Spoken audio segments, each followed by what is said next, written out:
सिख इतिहास का 18वीं शताब्दी का समय अग्नि परीक्षा का काल माना जाता है। ये वह दौर था जब मुगल सल्तनत की जड़ें हिल चुकी थीं, लेकिन पंजाब के सूबेदार जकरिया खान, जिसे खान बहादुर भी कहा जाता था, ने सिखों को जड़ से मिटाने का बीड़ा उठाया था। सन 1739 के आसपास नादिर शाह के आक्रमण के बाद अराजकता चरम सीमा पर थी। जकरिया खान ने घोषणा की थी कि अब पंजाब की वादियों में कोई भी केशधारी सिख जीवित नहीं बचा है। उसने सिखों के सिरों के लिए नकद इनामों की घोषणा की थी, सिर लाने वाले को 50 रुपये, सूचना देने वाले को 10 रुपये। ऐसे में सिखों को विवश होकर जंगलों और पहाड़ों, शिवालिक की पहाड़ियों और काहनुवान के छंप में शरण लेनी पड़ी। इस महान गाथा के दो मुख्य नायक हैं। बाबा बोता सिंह जी, आप अमृतसर के पास स्थित गांव मड़ाना के रहने वाले संधू जाट थे।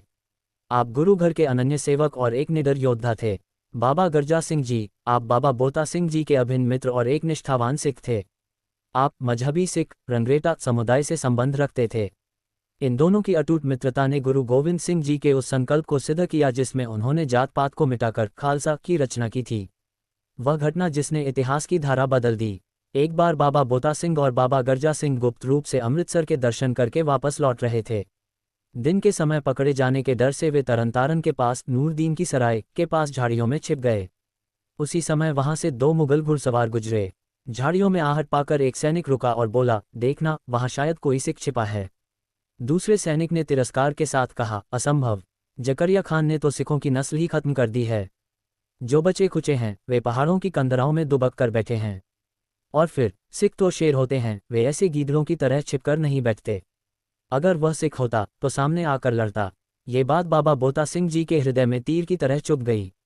उन्हें महसूस हुआ कि यदि आज वे चुप रहे तो दुनिया यह मान लेगी कि सिख मर चुके हैं या काय होकर छिप गए हैं।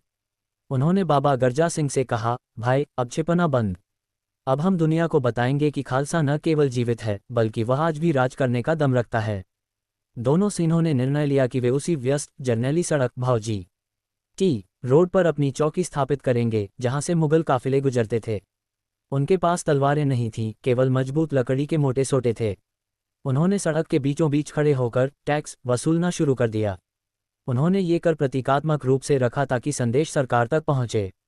प्रत्येक लदे हुए छकड़े गाड़ी पर एक आना, प्रत्येक लदे हुए गधे पर एक पैसा। हैरानी की बात यह थी कि उन दोनों का तेज इतना अधिक था कि जो भी व्यापारी वहां से गुजरता वह बिना विरोध किए चुपचाप पैसे दे देता। लोग समझने लगे कि शायद जंगल से सिखों की कोई बहुत बड़ी फौज निकल आई है और ये दोनों उसके अग्रिम प्रहरी हैं। कई दिनों तक वे इसी तरह सरेआम टैक्स वसूलते रहे, लेकिन किसी मुगल अधिकारी ने वहां आकर पूछताछ करने की हिम्मत नहीं की। जब काफी समय बीत गया और सरकार तक बात नहीं पहुंची तो बाबा बोता सिंह जी ने सोचा कि शायद जकरिया खान को अभी भी भ्रम है कि सिख खत्म हो गए हैं। उन्होंने एक राहगीर को रोका और उसे जबरदस्ती टैक्स के पैसे देकर कहा, जाओ, ये पैसा लाहौर के नवाब को दे देना और हमारा ये संदेश सुना देना। वह संदेश पंजाबी काव्य की इन अमर पंक्तियों में था। चिट्ठी लिखे सिंह बोता, हथ विच सोटा, विच राह नूरदीन दे खलोता। आना लाया गड्ढे नू, पैसा लाया खोता, आखो नवाब जकरिया नू, अम्वे आखे सिंह बोता। जब ये संदेश लाहौर के भरे दरबार में सुनाया गया तो सन्नाटा पसर गया। जकरिया खान अपमान से तिलमिला उठा। उसके लिए ये डूब मरने वाली बात थी कि दो सिख उसकी नाक के नीचे स्वतंत्र राज्य चला रहे थे और कर वसूल रहे थे। जकरिया खान ने तुरंत अपने एक सेनापति जलालुद्दीन को 100 हथियारबंद घुड़सवारों की टुकड़ी के साथ भेजा। आदेश था कि उन दोनों को जीवित पकड़कर लाया जाए ताकि उन्हें सार्वजनिक रूप से प्रताड़ित किया जा सके।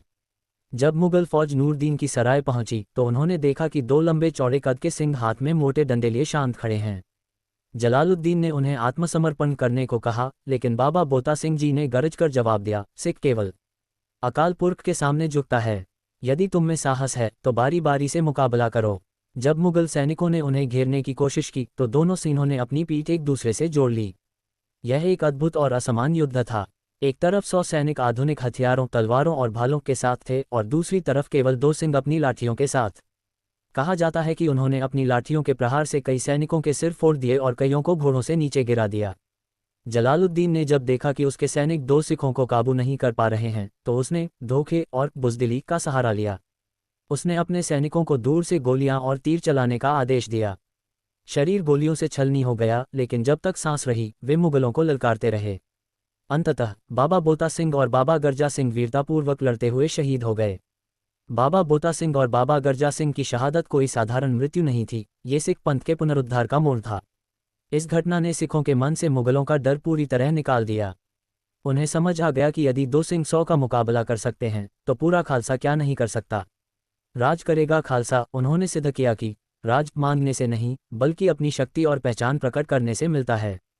जकरिया खान का ये झूठ पूरी दुनिया के सामने बेनकाब हो गया कि सिख खत्म हो गए हैं। इन दोनों शहीदों ने यह दिखाया कि गुरु का सिख केवल सिख होता है, उसकी जाति जाट या मजहबी कोई मायने नहीं रखती। उनकी साझी शहादत ने कौम को एकजुट किया।